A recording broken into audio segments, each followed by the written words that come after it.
Bismillah, alxamdulilah, wasalaatu wasalaamu calaa rasuulillah. Dadka sokorta qaba waa in ay dhakhtarka la kaashadaan oo la tashtaan xaaladiisa inay saamaxayso inuu soomay inuusan soomin.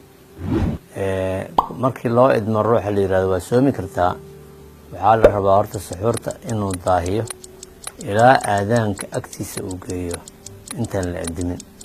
Waa inuu ku suxuurtaa raashin keenayo in biyo badan iyo caliyo badan afkiisa ay ku harto. Waxaa ka mid ah caanaha, waxaa ka mid ah khudaarta, fawaakihda yacni Soomaalida dhahdo, timirta iyo mooska iyo maxaa la yiraahdaa in lagu soorta xataa laga dhigo qamadi ama fuul ama lagu baalaan boqoliyaadka la yiraahdo sida salbukada iyo in lagu suxuurto. taa waxay keenaysaa in ruuxa mataqaana caanahaas iyo timirtaas iyo inay keen hadhow inuu maxaa la yiraahdaa afkiisa maanta oo dhan uu qoyaan ka dareemo. Inuu aad u dharga lama rabo ruuxa oo soorta uu isiraadiyo adiga ajoon aad u dharga lama rabo. Waxaa jira sokortii ayaa xadka iyadana ka baxaysa. Maalinkii waxaa la rabaa inuusan ku dadaalo intii karaankiisa shaqada nooceeda taban ay ku xiran tahay inuusan wax badan qorax tagnaanin. wax keenay inuu dhiid badan ka baxo inuusan samaynin. Taban waxay ku xiran tahay shaqadiisa Ilaahay subxaanahu wa tacaala ayaa maxaa shaqo ku leeyahay. Nin xafiis buu fadhiyaa, ninna ma ogtahay banaankaas ordahaya, laakiin waa inuu ku dadaalaa markaas uusan shaqo qabanayn meel har ah inuu fariisto uusan dhiid badan iyo qorax badan uusan taagnaanin. Afurka dee sunnadaaba ahayd bas suxuurtan in la daba mariyo, afurkana in la dedejiyo, inuu ciyow dedejiyo markii la aadamo horey marka inuu ku afuraa sidii awalba sunnada ahayd. timirta mataqaan waa loo xadidayaa 3 xabo inuu ku timira sidii sunnada u waafaqo iyo biyo inuu ku afuro. kadib salaadiisii uu tukado, kadib uu casheeyo.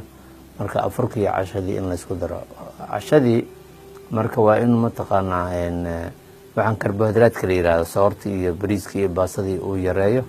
hilib biyo lagu kariyay oon la shiilin, wax la shiilay waa inuu iska ilaaliyaa. marka soon iyo soon la-aanba waa inuu iska ilaaliyaa. isagii ruuxa dhiigga karka qaba iyo ruuxa cayilan iyo wax la shiilay lama amaanin. hilib biyo lagu kariyey ama malaay ama digaag biyo lagu kariyey iyo xoogaa yaro baasta ama soor ah. bariiska waa laga fiican yahay, baastada ka fiican. dad badan waxay taqaadsan yihiin in bariiska uu ka fiican yahay. ma aha, baastada waa bur way ka daahi og tahay bariiska.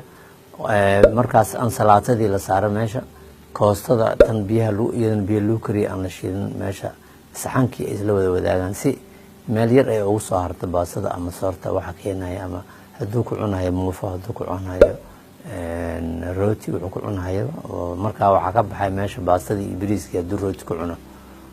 kuwaas waxay keenayaan marka in mataqaana hadhow fawaakihii haddana uu ku cuni karaa. markaas jeex yaro cambe ama jeex yaro babaay uu raacsiin karaa. hadhow taraawiixdii markuu soo tukadan dhiigga inuu cabiro 2 saac kadib waaye. inuusan iloobin barnaamijkiisa socodka ahaa isagana waan ka dardaarmaya. haddana inuu dhiiggiisa cabiro suxuurta kadib waaga markuu bariyo 6da aroornimo inuu cabiro. markaa uu qoro dhakhtarkiisa oo la yimaado uu tuso 2 saac kadib suxuurtii iyo 2 saac kadib cashadii sokortii meeshii tegayso. dhakhtarkii uu la kaashado marka uu habeeyo. saa haddii lagu dadaalo waa dhibka yacni badan oo dadka ku dhaca sokorta qaba oo sooman way ka badbaadayaan Ilaahay idinkiisa. waxaa kaloo guud ahaan la yiraahdaa 2 saacba mar ayaa koob biyo la cabaa habeenkii si oo mataqaana maalinkii biyihii badnaa oo aad u baahneed jirka soo wada qoyan oo biyo badan galay si aad u hayso. horey ayaa loo seexdaa dadka soo sahar ka sameynaya oo habeenkii dhan soo jeeda. ruux sokorta qaba uma fiicna. ruuxa dhahay cashadeeda waxaan cunahay, suxuurteeda waxaan cunahay 6 saac.